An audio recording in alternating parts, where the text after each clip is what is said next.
Meetings और पूरे world में सभी डीलर्स की मीटिंग, बिल्कुल, वेंडर्स अभी की, रोकना चाहूँगा आपको। सभी थोड़ी देर देशों पहले की की मीटिंग। तस्वीरें इस वक्त भगवान विश्वकर्मा को पुष्पांजलि देते हुए प्रधानमंत्री नरेंद्र मोदी इस वक्त अवलोकन कर रहे हैं इंडिया इंटरनेशनल कन्वेंशन सेंटर का। और भारत की प्राचीन संस्कृति और सभ्यता की झलक भी स्पष्ट तौर पर इस कन्वेंशन सेंटर में दिखाई देती है। जैसा कि आपको पता है कि भगवान विश्वकर्मा को देवशिल्पी के रूप में जाना जाता है, और वही विश्वकर्मा जो कि सृष्टिकर्ता माने जाते हैं, शिल्पाधिपति माने जाते हैं, शिल्प कलाधिपति माने जाते हैं, तकनीक और वास्तु कला के जनक माने जाते हैं। ऐसे भगवान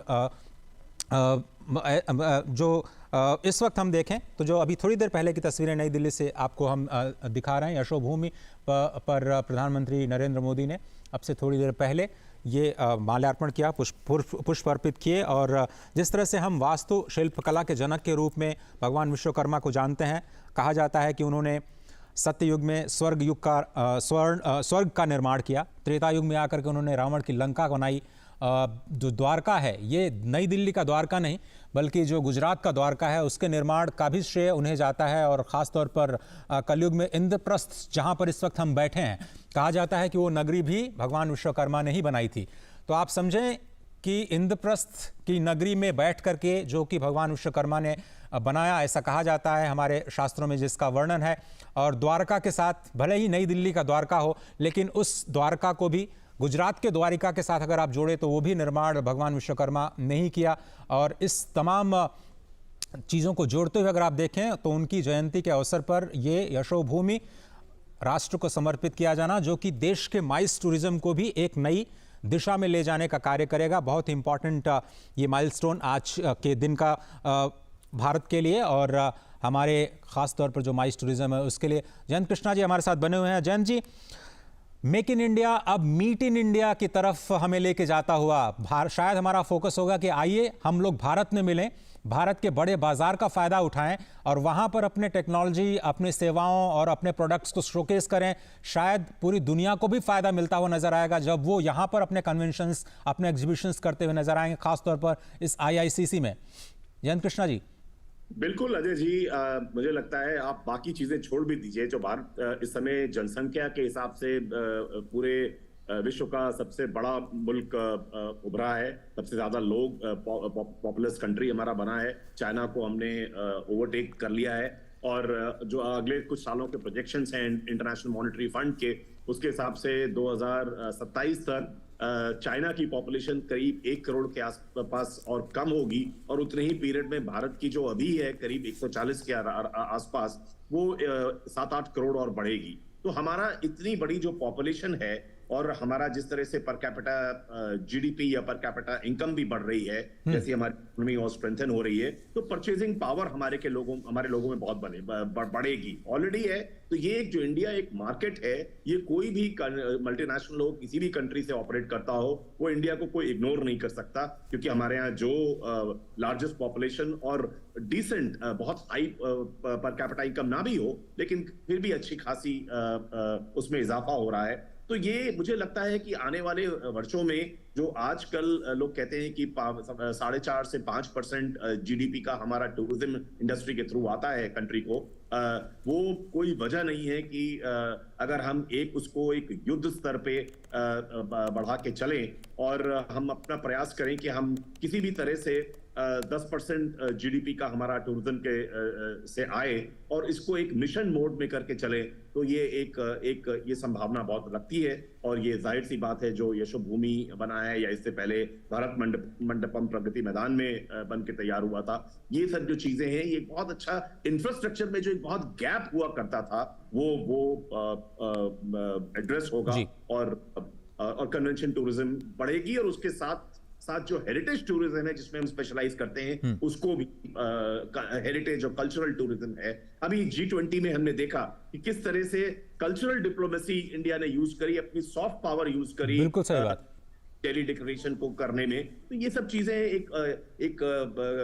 ऐसा बहुत कॉन्फिडेंस लगता है कि country is moving in the right direction. बिल्कुल सही कहा आपने। जो एक कल्चरल डिप्लोमेसी है, सॉफ्ट पावर को पूरी दुनिया तक ले जाने का एक बहुत बड़ा मौका था G20। और अब से थोड़ी देर पहले की ये जो तस्वीरें हम आपको दिखा रहे हैं, फुटवेयर जो उसके साथ जो लोग जुड़े हुए हैं उनके साथ प्रधानमंत्री बात करते हुए, भारत की जो फुटवेयर इंडस्ट्री है चीन के बाद पूरी दुनिया का सबसे बड़ा प्रोडक्शन कहें तो भारत का जो भारत में होता है फुटवेयर का, लेकिन हम लोग एक्सपोर्ट मार्केट में उतनी दखल नहीं रखते हैं। जितने हम फुटवेयर बनाते हैं वो भारत के 95% बाजार पर ही जाते हैं, यानी अपने देश में ही कंज्यूम करते हैं।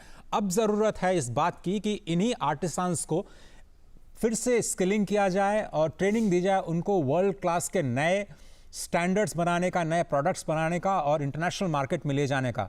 स्पष्ट तौर पर कुछ लेदर के प्रोडक्ट्स भले ही हम एक्सपोर्ट करते हैं, लेकिन हमें यह बताया गया है कि हमारी कैपेसिटी उतनी नहीं है। अगर हम इंटरनेशनल कंपनीज हमें ऑर्डर भी देती हैं तो भारतीय कंपनियों के पास उस क्वालिटी की, उस स्टैंडर्ड को मीट करने की कैपेसिटी नहीं है जो इंटरनेशनल मार्केट को कैटर कर पाएं। और इसीलिए आप देखते हैं कि भारत सरकार अब स्टैंडर्डाइजेशन पर भी काम कर रही है। नए BIS स्टैंडर्ड बनाए गए हैं और आप देखिए कुछ नई तस्वीरें हम लगातार आपको दिखाते जा रहे हैं। फुटवेयर इंडस्ट्री की अभी हम बात कर रहे थे। प्रोफेसर अनिल कुमार, हम आपसे ये समझना चाहते हैं कि ये कई सारे जो पार्टनर्स हैं वो भी इसका हिस्सा हैं, और आप तस्वीरें देख रहे हैं राजमिस्त्रीज के साथ बात करते हुए थोड़ी देर पहले की तस्वीरें। ये भी 18 स्किल्स में से काफ़ी इंपॉर्टेंट स्किल जो कि शिल्प के साथ जुड़ा हुआ, भवन निर्माण के साथ जुड़ा हुआ, फुटवेयर और राजमिस्त्री और जो मशीनरीज हैं उनके साथ लगातार इंटरेक्शन करते हैं। जिस तरह से हमें पता है कि 18 ट्रेड एंड स्किल्स हैं जिस पर लगातार इसको शोकेस किया गया है और कोशिश की जा रही है कि जो परंपरागत हमारा हुनर है उसको कैसे रिवाइव किया जाए, कैसे स्किलिंग किया जाए। प्रोफेसर अनिल कुमार, 15 पार्टनर्स हैं, NSDC, SIDBI, skill India, NSDL, NPCI, DigiLocker, फिनमिन और कई सारे और भी जो एजेंसियां हैं उनके साथ मिलकर के ये प्रोग्राम लॉन्च किया गया है। ये जो अप्रोच है, कॉम्प्रिहेंसिव अप्रोच, लगता है कि इस प्रोग्राम को सफल जरूर बनाएगा। देखिए, अभी हम पिछले 5 सालों से कम देख रहे हैं कि जो भी योजना भारत सरकार बना रही है वो एक कॉम्प्रिहेंसिव रूप में ही बना रही है। हमने गति शक्ति योजना को भी देखा, वो भी पूरा उसमें कॉम्प्रिहेंसिव प्रावधान था, और इस योजना को सफल बनाने के लिए जरूरी था कि जितने भी कंसर्न डिपार्टमेंट्स हैं, चाहे वो स्किलिंग डिपार्टमेंट हो, चाहे वो स्टैंड अप इंडिया हो, चाहे वो MSME हो, सबको एक प्लेटफॉर्म पे आने की जरूरत थी। तो ही हम व्यापक रूप में जो हमारे शिल्पकार और कारीगर हैं, आज तकरीबन 50 लाख से ऊपर हैं पूरे देश में, उनको रीस्किलिंग करने की जरूरत थी। गैप था जो कि कहीं ना कहीं जो हमारे स्किल के प्रोग्राम्स थे उसके थ्रू वो नहीं हो पा रहा था।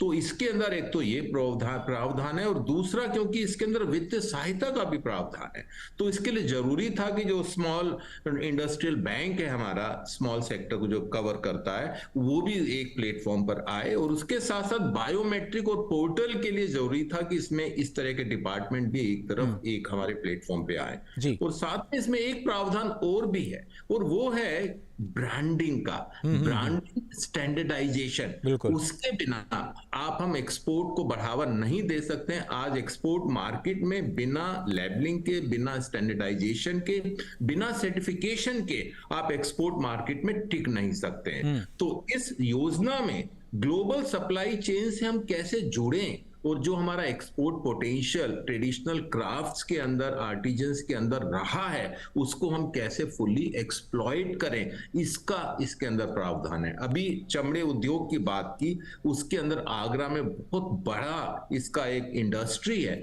लेकिन हम एक्सपोर्ट क्यों नहीं कर पा रहे? इसमें कहीं ना कहीं हमें बदलते परिवेश में उनको रीस्किलिंग की जरूरत है। तो मेरे को लगता है कि ये जो योजना आज प्रधानमंत्री जी ने लॉन्च की है, उससे जो बहुत बड़ा गैप था वो पूरा हो जाएगा। आज भवन निर्माण में जो कारीगर लगे हुए हैं, आज भवन निर्माण की जो टेक्निक्स हैं वो बदल रही हैं। तो क्या कारीगरों को बदलती हुई तकनीक को नहीं अपनाना चाहिए? अगर वो नहीं अपनाएंगे तो वो आइसोलेट हो जाएंगे और वो कहीं ना कहीं विकास की धारा से भी अलग हो जाएंगे। बिल्कुल सही कहा सर आपने। अब तो ग्रीन बिल्डिंग्स का जमाना है, और कैसे हम एनवायरमेंट फ्रेंडली बिल्डिंग्स बनाते हैं उस पर फोकस है, एनर्जी एफिशिएंट बिल्डिंग बनाते हैं उस पर फोकस है। शैलेंद्र मिश्र, क्या कुछ खबर है आपके पास स्किल डेवलपमेंट को लेकर के? शायद हम एक नए युग में प्रवेश कर रहे हैं और उम्मीद की जा सकती है कि जो हमारे परंपरागत हुनर हैं उनको एक फिर से जीवन मिलेगा और बहुत सारे लोगों को रोजगार के साथ जोड़ा जा सकेगा। खासतौर पर सेल्फ एम्प्लॉयमेंट को जो फोकस कर रही है सरकार, उसके लिए काफी इंपॉर्टेंट डे है आज।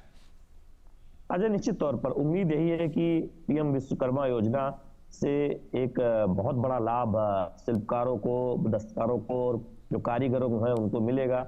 और भविष्य में हम जानते हैं कि जो 18 विधाओं में काम करने वालों को इसमें जोड़ा गया है, इसमें और भी अलग अलग क्षेत्रों में काम करने वाले जो कामगार हैं उनको जोड़ा जाएगा। हम देख रहे हैं कि प्रधानमंत्री नरेंद्र मोदी अभी जो शिल्पकार हैं या फिर जूता बनाने वाले हैं या सुनार है या फिर जो राजमिस्त्री हैं या टेलरिंग का काम करने वाले लोग हैं उनसे मुलाकात कर रहे हैं। आप तस्वीरें देख भी रहे हैं। जी जी। तो दरअसल चुनौती ये थी कि पीढ़ी दर पीढ़ी ये काम होता था, इनकी स्किलिंग रीस्किलिंग नहीं होती थी।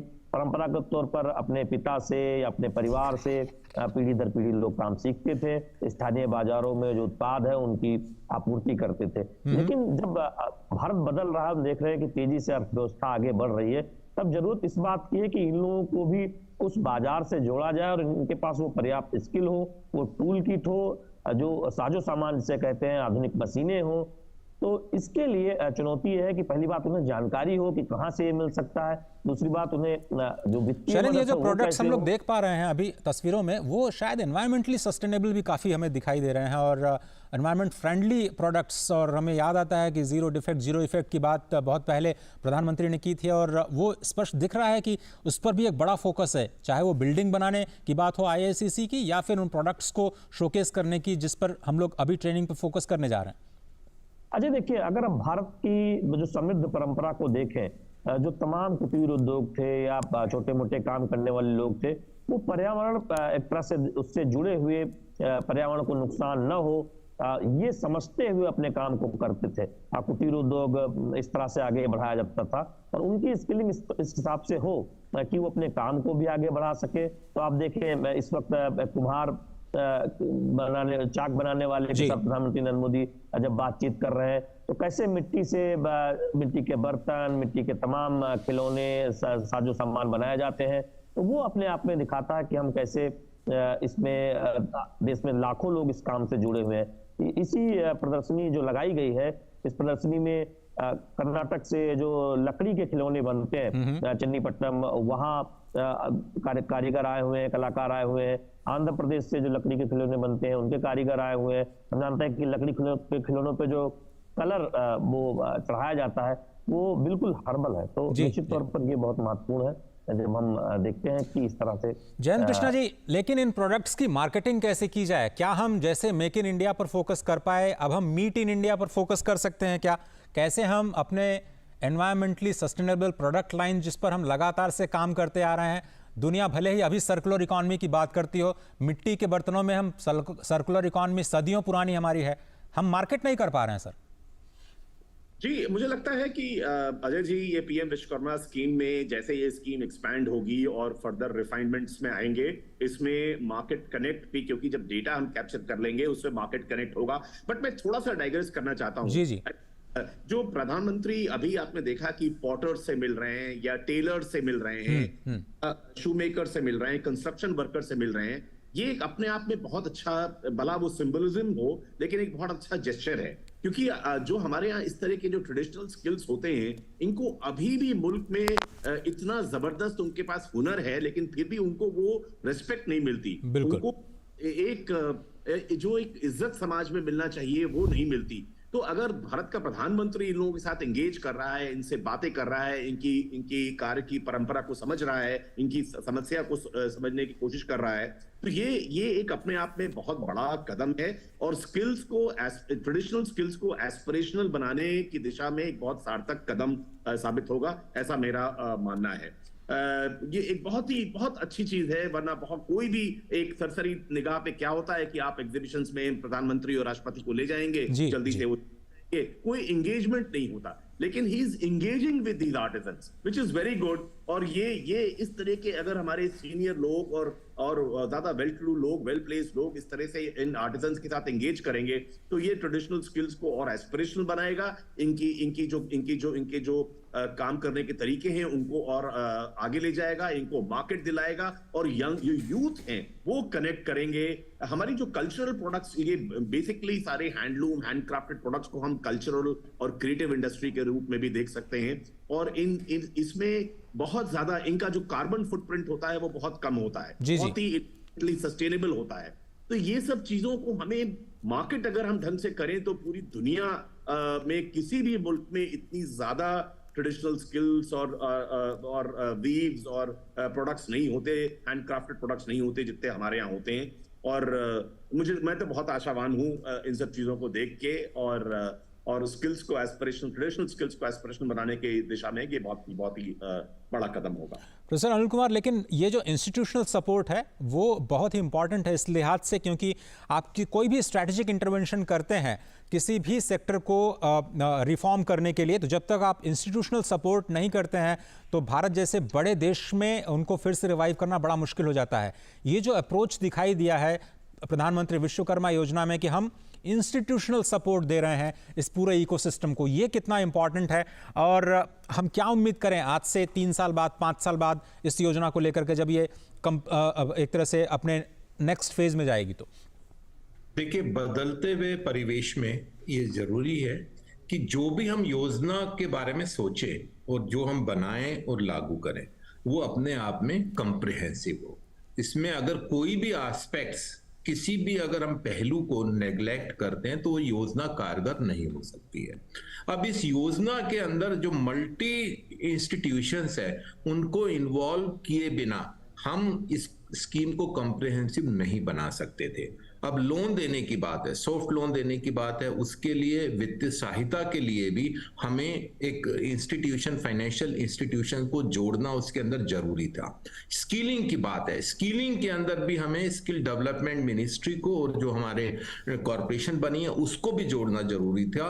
और उसके साथ अगर हमें इसको सप्लाई चेन से जोड़ना है तो उसमें ब्रांडिंग, मार्केटिंग असिस्टेंस, स्टैंडर्डाइजेशन और एक पोर्टल के साथ जोड़ने के लिए हमें डिजिटल मशीनरी का भी इस्तेमाल था। तो हमने सभी जितने भी इस योजना में जितने भी कंसर्न डिपार्टमेंट्स हैं, इंस्टीट्यूशंस हैं, मिनिस्ट्रीज हैं, सरकारी तंत्र है, सबको एक प्लेटफॉर्म पे लाकर इस योजना को क्रियान्वित करने की कोशिश की है। तो मेरे को लगता है कि बहुत जल्द ही इसका असर हमें 1-2 साल में देखने को मिल जाएगा, जब हम काफी कारीगरों को रीस्किलिंग कर सकेंगे, स्टैंडर्डाइजेशन कर सकेंगे, तो हम देखेंगे कि उनका प्रोडक्ट्स न केवल भारत में बल्कि वो एक्सपोर्ट करने की स्थिति में भी आ जाएंगे और वो ग्लोबल सप्लाई चेन के माध्यम से जुड़ भी जाएंगे।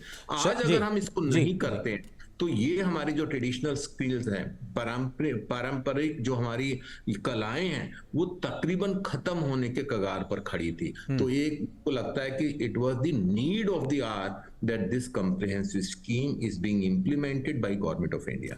शैलेंद्र, आपके पास आना चाहेंगे, थोड़ा सा हम लोगों को वहां पर क्या हो रहा है उसके बारे में बताइए। स्टूडियो में बैठ करके उतना अंदाज नहीं हम लगा पाते कि वहां पर हलचल क्या है।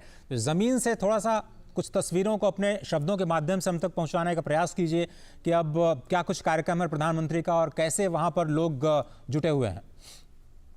निश्चित तौर पर हम जानते हैं कि सबसे पहले जब प्रधानमंत्री नरेंद्र मोदी यशोभूमि पहुंचे मेट्रो के जरिए, और हमने देखा कि एयरपोर्ट मेट्रो के विस्तार का लोकार्पण किया, यानी एयरपोर्ट मेट्रो को अब विस्तार मिल चुका है। और उसके बाद जो यहाँ इंटरनेशनल सेंटर में जो प्रदर्शनी लगाई गई, जहाँ पर देश के अलग अलग राज्यों से जो कामगार हैं, शिल्पकार, वो आए हुए हैं, कुछ राजमिस्त्री हैं, सुनार हैं, लकड़ी के खिलौने बनाने वाले हैं, जूता बनाने वाले हैं, नाई हैं, मछली के जो जाले बनाने वाले जो लोग हैं, इसके साथ ही साथ नाव बनाने वाले लोग हैं, अलीगढ़ से ताला बनाने वाले लोग हैं। तो उस तरह से हम देखेंगे कि उनसे मुलाकात प्रधानमंत्री नरेंद्र मोदी का। ये जिस तरह से हमने देखा भारत मंडपम की शुरुआत की गई, उसके बाद हमने देखा नेशनल हैंडलूम डे पे वहाँ पर जो हैंडलूम से जुड़े कारीगर थे उनको बुलाया गया, और उसके बाद ये IACC जब हम देश को समर्पित कर रहे हैं तो इस तरह के योजना के जरिए सभी लोगों को जोड़ने का प्रयास कर रहे हैं। तो ये जो नए भारत के नए इंफ्रास्ट्रक्चर पर हम जो जोर दे रहे हैं शैलेंद्र, उसका फ़ायदा हमें लगता है कि जो आम जनमानस है उसको कैसे मिले, उस पर भी सरकार का फोकस है। निश्चित तौर पर हम ये कह सकते हैं कि इस तरह मुझे लगता है कि आपकी आवाज़ से ये समझ में आ रहा है कि प्रधानमंत्री शायद उस कक्ष में प्रवेश कर रहे हैं या करने वाले हैं, जहां पर उनका जो भाषण है, अभिभाषण है, वो होना है। अपनी बात जारी रखें शैलेंद्र। मैं ये कह रहा था कि इस तरह की योजना से निश्चित तौर पर बहुत एक बड़ा फायदा उन कामगारों को मिलेगा। और जब हम देखेंगे कि उन्हें टूल किट मिलेगा या फिर उनको स्किलिंग? हम आपके पास आएंगे प्रोफेसर अनिल कुमार, किस तरह से देखते हैं, जिस तरह से आप कह रहे थे बहुत सारी एलाइड इंडस्ट्रीज़ हैं, खासतौर पर जो टेक प्रोवाइडर्स हैं, जो कैटरिंग करते हैं, हाउसकीपिंग करते हैं, सिक्योरिटी हो, डेकोरेशन हो, ब्रांडिंग आपने उसका जिक्र किया, मीडिया, ट्रांसलेशन सर्विसेज, ये सारे के सारे जो एलाइड इंडस्ट्रीज़ हैं उनको भी बहुत बड़ा बढ़ावा मिलता है जब आप इतने बड़े स्तर पर इंटरनेशनल कन्वेंशन सेंटर का उद्घाटन करते हैं और उसको एक तरह से विश्वकर्मा योजना के साथ जोड़ते हुए आज किस तरह से आप देख रहे हैं? देखिए, हम मीट टूरिज्म की बात कर रहे थे, तो उसके लिए ईज ऑफ मीटिंग बहुत जरूरी है। हम जब तक ईज नहीं होगा, सुगमता नहीं होगी मीटिंग करने की, जब तक हम मीट टूरिज्म की तरफ जा नहीं सकते। तो इन एग्जीबिशंस के थ्रू सुगमता भी होगी और साथ में जो एलाइड इंडस्ट्री वो अपने आप ही, उसमें प्राइवेट सेक्टर भी आ गए, पब्लिक सेक्टर आजकल इसमें ज्यादा दखलंदाज नहीं करती है, लेकिन जब इस तरह के एग्जीबिशन सेंटर आते हैं तो उसमें प्राइवेट इन्वेस्टमेंट भी स्वतः आ जाता है, क्योंकि उसके अंदर चाहे वो होटल वाले हों, रेस्टोरेंट वाले हो, सर्विस प्रोवाइडर्स हो, इवेंट मैनेजमेंट कंपनी हो, एंटरटेनमेंट वाली कंपनी हो, इन सब की जरूरत इस तरह की मीट्स में, एग्जीबिशंस में होती है, तो इनको बढ़ावा मिलेगा। तो इसमें मैं समझता हूं कि जितनी भी इंडस्ट्रीज लगी हुई हैं साथ में, उनको बढ़ावा मिलेगा। मैं एक छोटा सा एग्जांपल देता हूं, शायद वो हो सकता है आउट ऑफ प्लेस हो। जब मारुति सबसे पहले गुड़गांव में मारुति का प्लांट लगा, उसके साथ साथ दुनिया भर की industries, allied industry, component manufacturers और वो सब वहां पर एस्टेब्लिश हो गए, और हम देखते हैं कि 10 साल में गुड़गांव का विकास इतनी तेजी से हुआ, कोई सोच नहीं सकता। आज हम द्वारका में जो ये एग्जीबिशन सेंटर इंटरनेशनल लेवल का बना रहे हैं, तो अपने आप में द्वारका एक बहुत बड़े सिटी के रूप में, विद इन दिल्ली के रूप में सामने आएगा। और एक दूसरा बड़ा फैक्टर, इससे दिल्ली को डीकंजेशन होने में भी बहुत फायदा होगा। अब अगर सभी फैसिलिटीज अगर आप सेंटर दिल्ली में कर देंगे, तो न केवल एग्जीबिशंस में जो पार्टिसिपेट कर रहे हैं उनको डिफिकल्टीज होगी, बल्कि आम नागरिक का भी वहां ट्रैफिक और दुनिया भर की प्रॉब्लम से कंजेशन हो जाता है। तो ऐसे में इस सेंटर को दिल्ली के एक कोने में द्वारका में सेटअप करना, द्वारका सब सिटी का भी उसके अंदर विकास होगा, और पूरी दिल्ली को अगर हम डीकंजेशन करें तो उसमें भी एक उस तरफ एक कदम है। और पूरी दिल्ली का विकास, हर कोने का विकास, कि दिल्ली के हर जगह कहीं पर एग्जीबिशन सेंटर्स हो, कहीं पर मीटिंग पॉइंट्स हो, इस तरह से दिल्ली का विकास के रूप में मैं इसको देखता हूं। जयंत कृष्णा जी, ये अभी हम जो देख पा रहे हैं रैंकिंग, उसमें अभी हम 28th रैंक पर हैं। अगर हम ICAI की रैंकिंग देखें, और 7 सिटीज़ हैं जो कि भारत की टॉप करती हैं पूरे अगर हम दुनिया की बात करें, लेकिन उसमें नई दिल्ली जो कि सबसे ऊपर है, उसका पूरे वर्ल्ड में रैंकिंग देखें तो 75th है। उसके बाद हैदराबाद 159th, बेंगलोर की बात करें तो वो 200, उसके नीचे चेन्नई भी 200, 210, गोवा 300 नंबर पर, अहमदाबाद जहाँ पर बहुत बड़ा महात्मा गांधी ऑडिटोरियम है 424वें नंबर पर आता है। वैश्विक स्तर पर हम लोग बहुत पीछे हैं सर। अभी क्या करना होगा राज्य स्तर पर, क्या करना होगा शहरों के स्तर पर, पूरे बुनियादी ढांचे को और ज्यादा बेहतर करने के लिए, स्किलिंग करने के लिए? जयंत कृष्णा जी, आप मेरे साथ हैं? कोशिश करेंगे जयंत कृष्णा जी से। जी, आप सुन पा रहे हैं मेरे को? जी बिल्कुल जयंत जी, बताएं। जी, तो मुझे लगता है कि ये एक बहुत बड़ी मुहिम है। हमारे जो अर्बन एरियाज हैं उसमें अर्बन डेवलपमेंट को हम एक नेक्स्ट लेवल ऑफ मैच्योरिटी और कैपेबिलिटी की तरफ ले जाएं। उसमें एक बहुत हमने स्मार्ट सिटी मिशन की एक शुरुआत अच्छी करी थी, बट मुझे लगता नहीं है कि जो सारे करीब 100 सिटीज जो स्मार्ट सिटी में पहले फेज में, उसमें सब जगह एक सा या एक डिजायर्ड लेवल का अर्बन डेवलपमेंट लेवल तक हो पाया हो। तो उसमें इसको उस मिशन को एक फिर से रिकिंडल करने की जरूरत है, बहुत आगे ले जाने की जरूरत है। और आपने जो स्किल्स की बात करी, जाहिर सी बात है कि स्मार्ट सिटी स्मार्ट नहीं हो पाएंगे, उसमें इंफ्रास्ट्रक्चर आप क्रिएट भी कर दीजिए, और उसको ऑपरेट कौन करेगा जब तक हमारे पास स्किल्ड वर्कर्स नहीं होंगे उस तरह के। तो वो ये सब चीजें हाथ में साथ साथ चलने की जरूरत है। इंफ्रास्ट्रक्चर और रैपिड स्पेस्ड अर्बनाइजेशन, उसमें ट्रांसपोर्टेशन का, उसमें क्वालिटी ऑफ लाइफ इंडिकेटर्स, उसमें किस तरह से कल्चरल इक्विटी और हेरिटेज इक्विटी उस स्मार्ट सिटी के साथ इंटीग्रेट करी जाए, किस तरह से स्किल्स करे जाएं, तो वो इसलिए हमारे अभी बहुत दूर है। अब जो दुनिया के टॉप 10 मोस्ट लिवेबल सिटीज की बात होती है, उसमें भारत का कहीं आसपास टॉप 50 में नहीं। जी, तो जी। ये सब चीजें हमें बहुत बड़ा फासला भी है इंडिया को जो एड्रेस करना है। बट हमें ये भी नहीं भूलना चाहिए कि हम अभी भी हमारी इकोनॉमी जो है वो एक डेवलपिंग इकोनॉमी है, और एक आजादी के बाद हमारा जीडीपी जो था वो बहुत स्मॉल फ्रैक्शन था, और रैंकिंग हमारी बहुत पुअर थी। हम आगे बढ़ते बढ़ते किस तरह से आज 5वीं बड़ी अर्थव्यवस्था के रूप में पहुंच चुके हैं, और परचेजिंग पावर पैरिटी के हिसाब से देखें तो ऑलरेडी 3rd लार्जेस्ट हो गए हैं, और एब्सोल्यूट टर्म्स में नॉमिनल जीडीपी को भी अगर देखें तो अगले 3-4 साल में हम शायद 3rd लार्जेस्ट इकोनॉमी बन जाएं। लेकिन हमारी जो क्वालिटी ऑफ लाइफ इंडिकेटर्स हैं, ह्यूमन डेवलपमेंट इंडेक्स है, उसमें अभी बहुत बड़ा गैप है, और अगर हम इसको डिस्कस नहीं करेंगे तो हमें वो अंडर द कार्पेट रखने जैसी बात हो जाएगी, क्योंकि हम वो ह्यूमन डेवलपमेंट इंडेक्स में इंप्रूवमेंट लाना, क्वालिटी जी ऑफ जैन साहब, लाइफ, वो बहुत जरूरी है हमारे मुल्क के लिए। प्रोफेसर साहब, मैं वही सवाल आप तक भी ले जाना चाहता हूं। चलिए, एनसीआर में तो प्रधानमंत्री मोदी जी ने ये इंडिया इंटरनेशनल कन्वेंशन सेंटर का उद्घाटन कर दिया, यशोभूमि 2nd फेज आएगा, बहुत बढ़िया हो जाएगा। लेकिन हैदराबाद, बेंगलुरु, मुंबई, चेन्नई, गोवा, अहमदाबाद, या फिर जो दूसरे फेज में आगरा, रायपुर, वाराणसी जैसे जो शहर हैं, उनको अगर हमें वैश्विक पटल पे लेके जाना है और माइस टूरिज्म में उनको इन्वॉल्व करना है ग्लोबल लेवल पे, शायद राज्य सरकारों को भी बहुत काम करना होगा सर। बिल्कुल। अभी लेकिन मैं एक बात उसमें एक आपकी बात में संशोधन करना चाहूंगा। अभी G20 में पूरे देश में मीटिंग हुई, देश के अलग अलग शहरों में हुई, छोटे शहरों में भी हुई, और उससे काफी अच्छा उनका रिस्पॉन्स था, और काफी अच्छे ढंग से उनको ऑर्गेनाइज किया था।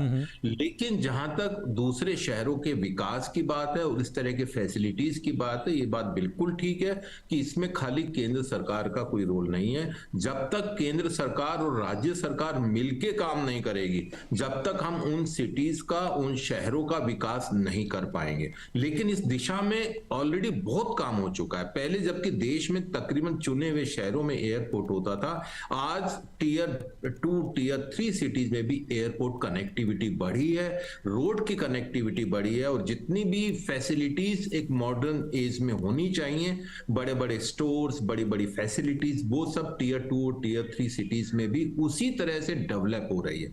लेकिन अब हमें जरूरत है कि वहां पर इंफ्रास्ट्रक्चर को, खासकर टूरिज्म के हिसाब से इंफ्रास्ट्रक्चर को बढ़ावा देने की बात है, और उसमें इस तरह के एग्जीबिशन, इसमें कन्वेंशन सेंटर्स, उनका एक अपना रोल होता है। तो इस तरह की अगर हम फैसिलिटीज वहां पर भी क्रिएट कर सकेंगे, तो हम जिसको सरकार का जोर रहा है कि बैलेंस डेवलपमेंट, कि जो हमारा डेवलपमेंट है, भारत का विकास है, वो सिर्फ कुछ शहरों तक या कुछ पॉकेट तक फोकस ना होकर पूरी इंडिया में, पूरे भारत में जो भी शहर हैं, जो भी क्षेत्र हैं, उन सबको उसमें बराबर उसका फायदा हो, उनका योगदान हो। तो मेरे को लगता है कि उस दिशा में काफी काम करने की जरूरत है, और राज्य सरकारों को केंद्र सरकार के साथ कंधे से कंधा मिलाकर इसके साथ प्रयत्न करना पड़ेगा।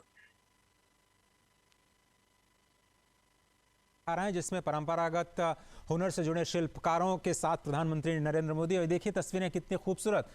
शायद अलीगढ़ से ये जो हमारे कारीगर थे वो बहुत बड़ा ताला भेंट करते हुए प्रधानमंत्री को दिखाते हुए, और प्रधानमंत्री भी बहुत एंजॉय कर रहे हैं। इस वक्त आप देख रहे हैं जो कारीगरी है, जो बर्तनों पे की गई है, या फिर मुझे लगता है कि संगमरमर पे की गई जो कारीगरी है, उसका अवलोकन करते हुए प्रधानमंत्री नरेंद्र मोदी, अलग अलग राज्यों से अलग अलग शिल्पकार इस इंटरनेशनल कन्वेंशन सेंटर में इस वक्त इस ऐतिहासिक क्षण का हिस्सा बने हैं। और इससे पहले हमने देखा कि G20 की जितनी बैठकें हुई उसमें अलग अलग शहरों में, अलग अलग राज्यों में फोकस किया गया कि वहाँ के जो लोकल आर्टिसंस हैं, लोकल क्राफ्ट है, लोकल आर्ट है, उसको शोकेस किया जाए, वैश्विक स्तर पर ले जाने की कोशिश की जाए। और वहाँ पर भी बहुत सारे कलाकारों ने बहुत ही ज़्यादा पॉजिटिव फीडबैक दिया कि कैसे भारत के सॉफ्ट पावर को दुनिया तक ले जाने का एक मौका मिला है, जिसका जिक्र जयंत कृष्णा साहब कर रहे थे कि कैसे हमने सॉफ्ट डिप्लोमेसी का इस्तेमाल किया। और ये लगातार फोकस किया जा रहा है, चाहे वो भारत मंडपम में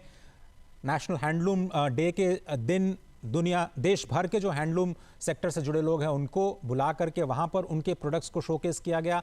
और आज IICC से ये तो एक मौका था इंडिया इंटरनेशनल जो कन्वेंशन सेंटर है उसको राष्ट्र को समर्पित करना। हालांकि केवल अभी फर्स्ट फेज यशोभूमि का पूरा हुआ है, करीब 3 लाख स्क्वायर मीटर का ये एरिया है जो बन करके तैयार हुआ है। लेकिन एक विजन प्रधानमंत्री का देखिए कि आज के दिन, आज के बहुत ही खास दिन, जब हम पूरा देश इस दिन को विश्वकर्मा जयंती के रूप में मना रहा है, कैसे हम प्रधानमंत्री विश्वकर्मा योजना की शुरुआत करते हैं। और इसका ऐलान, जैसा कि आपको पता है कि 15 अगस्त को लाल किले की प्राचीर से किया गया, उससे पहले इसका ऐलान बजट में किया गया था, प्रावधान किया गया था। हम सभी लोग ये सोच रहे थे कि इसमें क्या कुछ आएगा, कैसे रिवाइव करने की कोशिश की जाएगी, लेकिन अब ये तस्वीर साफ हो चुकी है कि केंद्र सरकार की योजना, सिर्फ और सिर्फ केंद्र सरकार की तरफ से 13,000 करोड़ रुपए का ये फाइनेंशियल असिस्टेंस की योजना है, जो कि जो हमारे कारीगर हैं, जो हमारे शिल्पकार हैं, जो हमारी परंपरागत जो तकनीक है उनको बचाए रखे हुए हैं, सजोए रखे हुए हैं, उनको संभालने के लिए ये केंद्र की योजना शुरू की गई है, जिसमें न केवल कारीगरों की स्किलिंग की जानी है बल्कि उनको फाइनेंशियल सपोर्ट भी किया जाना है। भले ही आज के दिन को आप एक सिंबॉलिक जेस्चर के रूप में देखें, जिस तरह से हमारे गेस्ट्स कह रहे हैं, लेकिन ये एक बहुत बड़ा दिन है उन कारीगरों के लिए, उन शिल्पकारों के लिए जिनकी ज़िंदगी ही उनका हुनर है, और कैसे उनको रिवाइव किया जाए और कैसे उनके साथ रोजगार की एक नई श्रृंखला है उसको शुरुआत की जाए, कैसे उनके आत्मविश्वास को वापस किया जाए, और कैसे जिस तरह से हमने देखा कि 3 शब्दों पर ये केंद्रित किया गया है, सम्मान, सामर्थ्य और समृद्धि। इन तीनों शब्दों से हम समझने की कोशिश कर सकते हैं कि प्रधानमंत्री विश्वकर्मा योजना के केंद्र में है क्या।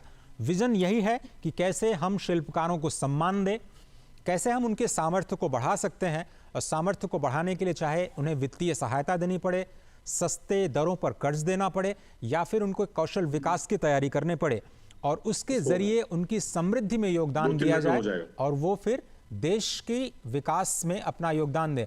जयंत कृष्णा जी, क्या आप हमारे साथ हैं? जी हाँ, मैं बिल्कुल हूं। सम्मान, सामर्थ्य और समृद्धि, ये 3 शब्द केंद्र में नजर आते हैं प्रधानमंत्री विश्वकर्मा योजना के। क्या आप मानते हैं कि इससे तीनों ही चीजों को बढ़ावा मिलेगा? सामर्थ्य और आपने क्या कहा? सम्मान, सामर्थ्य और समृद्धि। जी बिल्कुल। मुझे लगता है कि समृद्धि तभी आएगी जब हम ये पीएम विश्वकर्मा का जो एक मेन ऑब्जेक्टिव है कि किस तरह से रीस्किल करें, किस तरह से फाइनेंशियल असिस्टेंस दें, किस तरह से टूल किट खरीदने के लिए हेल्प करें, तो इससे ये सब चीजें जब उनके व्यवसाय में, जो ट्रेडिशनल आर्टिजन्स हैं उनके व्यवसाय में ये लगेगी, तो इसमें जाहिर सी बात है समृद्धि आएगी, और उनको उनका जैसे स्किल्स बढ़ेंगे, उनका सामर्थ्य बढ़ेगा, उनकी कुशलता बढ़ेगी, उनका कौशल बढ़ेगा, और जाहिर सी बात है कि सम्मान, तो ये इससे अच्छा क्या एग्जाम्पल हो सकता है कि प्रधानमंत्री खुद, मुझे लगता है कि करीब आधा घंटा तो ऑलरेडी हो गया है, उन्होंने आर्टिजन्स के पास जाकर और सिर्फ एक सरसरी तरह से गुजर ना जाना, हर एक से एंगेज करना, हर एक से बात करना, हर एक से उनके प्रोफेशन को समझना, उनकी कला को समझना, उनकी समस्याओं के बारे में बात करना, उनकी प्रोडक्ट्स को अप्रिशिएट करना। और मैं सुन नहीं पा रहा हूं, लेकिन आई एम श्योर अगर कुछ खामियां भी होंगी उन प्रोडक्ट्स में तो प्रधानमंत्री जी उसको भी इंगित कर रहे हैं, तो इससे उनका सम्मान भी बढ़ेगा। तो आप बिल्कुल सही कह रहे हैं कि उनका सामर्थ्य में इजाफा होगा, उनको सम्मान मिलेगा, जो एक बहुत बड़ी जरूरत है अगर हमको ट्रेडिशनल स्किल्स को और ज्यादा आगे बढ़ाना है, और उनकी समृद्धि भी होगी, इसकी जो आर्थिक सपोर्ट है उसके जरिए उनकी समृद्धि होगी, उनकी जीविका के साधन में और बढ़ोतरी होगी, और ये सब चीजें हमारी एक ये हाशिए पे रह रहे लोग न बन जाएं, किस तरह से देश की मुख्य अर्थव्यवस्था का पार्ट बने, और किस तरह से पूरे वर्ल्ड में इनकी प्रोडक्ट्स का डिमांड हो। ये एक बहुत, मैंने आपको जैसा बताया कि जब मैं भारत सरकार में था, स्किल इंडिया मिशन में था, तो प्रधानमंत्री जी अक्सर बोलते थे कि आप लोग गुरु शिष्य परंपरा में इतनी अच्छी स्किलिंग हो रही है, उससे नहीं लेते, या जो ट्रेडिशनल जो आर्टिजन्स हैं उनके लिए क्या हो रहा है। तो हम लोग के पास कुछ उत्तर होते थे, कुछ नहीं होते थे, लेकिन हमें लगता है कि विश्वकर्मा स्कीम से, प्रधानमंत्री विश्वकर्मा स्कीम से, वो बहुत से जो गैप्स थे हमारे कल्चरल और क्रिएटिव इकोनॉमी में, वो एड्रेस हुए हैं। प्रोफेसर अनिल कुमार, ऐसा लगता है कि इस योजना के बाद कुछ क्षेत्रों में भारत अब बिल्कुल आत्मनिर्भर होने का भी प्रयास करता हुआ नजर आएगा। मिसाल के तौर पर खिलौना उद्योग, जो तस्वीरें इस वक्त हम देख रहे हैं, लकड़ी के खिलौने जिस पर अब बहुत ज़्यादा फोकस, हम बहुत इंपोर्ट किया करते थे, अब ऐसा लगता है कि हम एक्सपोर्ट करने की स्थिति में आ गए हैं। उसी तरह से बहुत सारे ऐसे ट्रेडिशनल आर्ट एंड क्राफ्ट हैं जिस पर भारत फिर से वापस आत्मनिर्भर हो सकता है और शायद दुनिया को एक बहुत बड़ा बाजार देने के साथ साथ खुद उनके लिए प्रोडक्ट का बाजार बन सकता है? देखिए, मैं इसमें दो बातें और साथ में ऐड करना चाहूंगा। आत्मनिर्भर भारत में एक वोकल फॉर लोकल, उसका सरकार का बढ़ावा रहा है कि जो लोकल हमारे प्रोडक्ट्स हैं उसमें आर्टिजन्स की भी प्रोडक्ट्स आ गई, शिल्पकार जो बनाते हैं उनकी भी प्रोडक्ट्स आ गई, उनको हमें कैसे बढ़ावा देना है। वो आज से नहीं, तकरीबन 5 साल से आत्मनिर्भर भारत पैकेज के साथ सरकार ने न केवल इसकी घोषणा की थी बल्कि इस तरफ काम भी हो रहा है।